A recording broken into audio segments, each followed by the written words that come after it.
You meet people who forget you, you forget people who meet you, but sometimes you meet those people you can't forget. Those are your friends. Mark Twain. Hi, my name is Cameron, and most of my early life, I was always moving. By this, what I mean is my parents could not stay in one place from when I was born until they finally got a divorce and we live where we do now. My parents had me when they were both seniors in high school, so they were very young and were living with my grandparents still.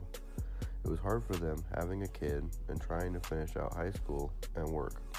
For these couple reasons, this is why we were always moving, plus my parents were young and trying to live their lives too. My first school was in Roseville, California. It was a preschool called Phoenix Preschool. This was when my parents were trying to live on their own down in Roseville, California. But it did not last long, as for kindergarten I was back in Grass Valley, and I went there for about half the school year until my parents decided they were going to move up with my other grandparents in Kalispell, Montana. Obviously this sounds pretty crazy. I mean, we had just moved from Roseville back up to Grass Valley. Nevertheless, we were moving, and I was changing schools again. And the craziest part is most people don't ever move out of their school districts, and here I am in kindergarten, and I will be a part of 2 different districts already. So, on to Montana. I finish out my kindergarten year and begin my first grade year at Edgerton Elementary.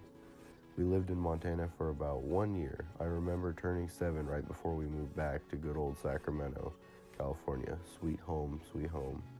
Yes, we moved back right at the end of my first grade year, so again, I had started school one place and ended in another. The school that I ended my first grade year was called Quail Glen Elementary. This was the school that I would attend for all of elementary. My parents were divorced, and I really didn't have a problem with that. Maybe that was weird, but I just felt that they were miserable together, and I got more out of them when I was going back and forth between them. Anyways, my dad lived out of the school district that I went to school at, so I had to have an inter-district transfer, and I never thought they would deny me that.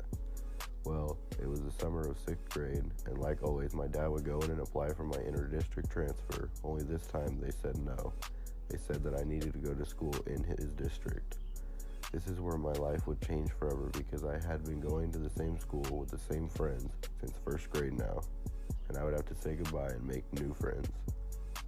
I did not want to go to school where my dad lived, so I decided I would take my chances and go to school where my mom lived. This school district was Center Unified School District. I would start at a school where I knew no one, called Wilson C. Riles. I still remember the first day walking in and looking around and seeing how the color of the paint looked so good on the walls. I guess that was due to the fact the school was so new. I would go to Wilson C. Riles for both 7th and 8th grade, and I would make a lot of friends and get to know a lot of people. Those people that I would get to know even better in high school. Center High School was the next step and last step of my public education. I was done moving, finally, and I was going to graduate with the people I met at Wilson C. Riles. At Center, I